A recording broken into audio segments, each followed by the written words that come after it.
Desa Sukamaju memiliki satu aturan tak tertulis yang dipatuhi semua warga. Jangan pernah mendekati sumur Mbah Suro setelah matahari terbenam.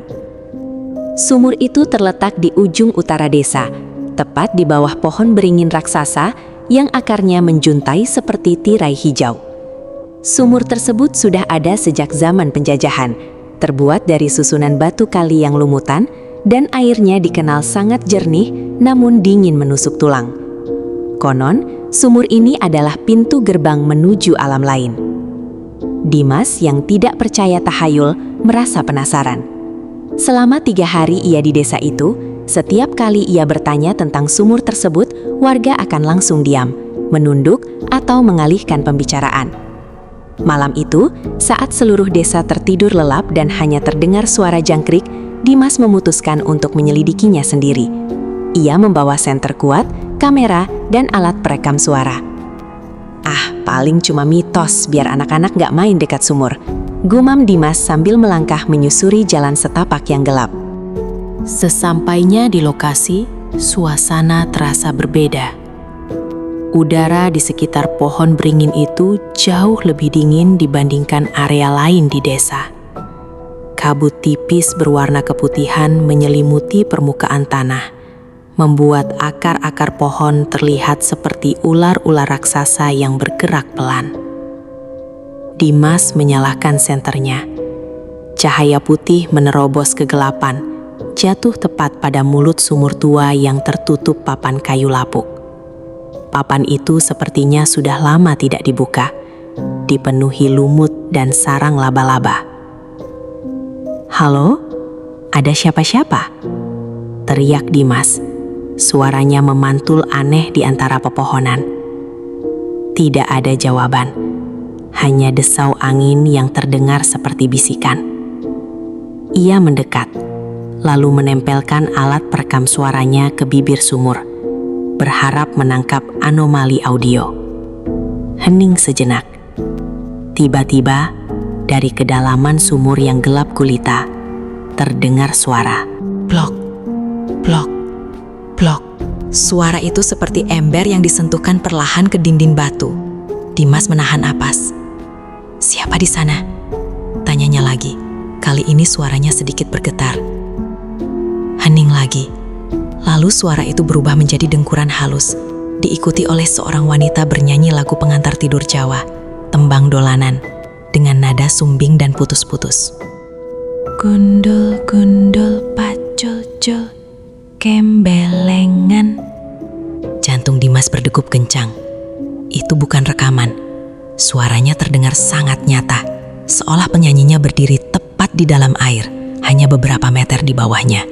Yang mengerikan, lirik lagunya berubah di tengah jalan.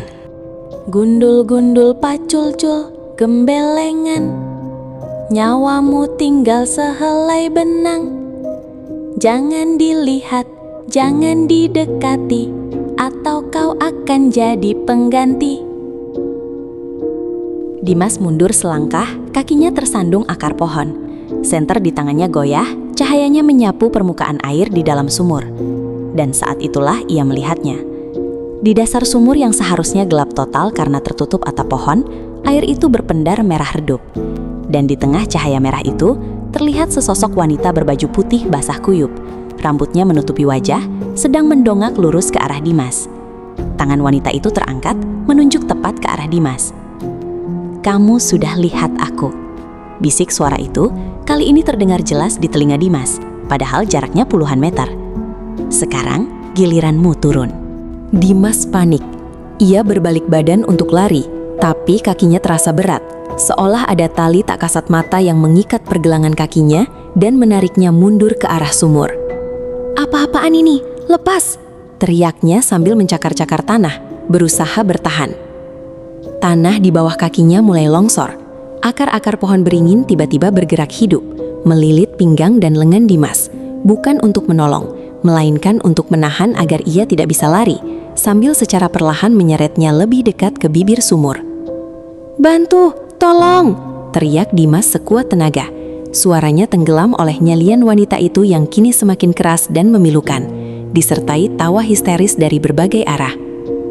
Dari dalam sumur, muncul tangan-tangan pucat berjumlah banyak, menjulur keluar seperti ular, mencoba meraih wajah Dimas. Bau anyir darah dan tanah kuburan memenuhi hidung Dimas hingga membuatnya mual. Sudah dekat, bisik ribuan suara bersamaan. Dimas berhasil meraih sebuah batu besar di dekatnya dan membantingnya sekuat tenaga ke arah tangan-tangan itu. Brak! Terdengar jeritan melengking yang memecahkan gendang telinga. Lilitan akar pohon terlepas seketika. Dimas tidak menunggu lama lagi. Dengan sisa tenaga, ia bangkit dan berlari sekencang-kencangnya menembus hutan tanpa menoleh ke belakang.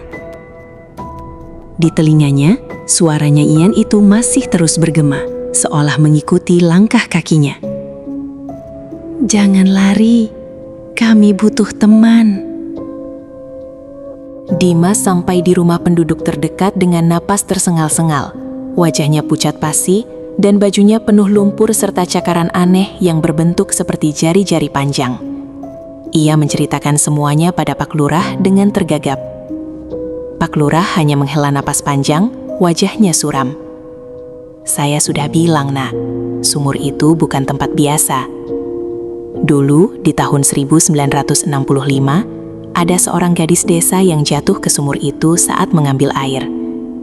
Jenazahnya tidak pernah ditemukan. Sejak itu, setiap 10 tahun sekali, sumur itu memanggil seseorang untuk menemani gadis itu. Keesokan paginya, Dimas segera berkemas dan meninggalkan desa Sukamaju. Ia tidak berani menginap sedetik pun lagi. Namun sebelum pergi, ia sempat melihat warga desa ramai-ramai menutup kembali mulut sumur itu dengan batu besar dan doa, seolah baru saja mencegah bencana besar. Sejak kejadian itu, Dimas tidak pernah bisa tidur nyenyak. Setiap malam, tepat pukul 2 WIB, ia selalu terbangun karena mendengar suara samar dari kamar mandinya yang bertilek keramik. Suara ember disentuhkan ke dinding. Blok, blok, blok. Dan jika ia menempelkan telinga ke lantai kamar mandi yang dingin, ia bisa mendengar faint suara nyanyian itu lagi. Gundul-gundul, pacul-cul. Apakah suara itu benar-benar mengikutinya pulang? Ataukah itu hanya sugesti karena rasa takut yang mendalam? Dimas tidak pernah tahu pasti. Yang ia tahu, ia tidak akan pernah berani mendekati sumur tua manapun seumur hidupnya.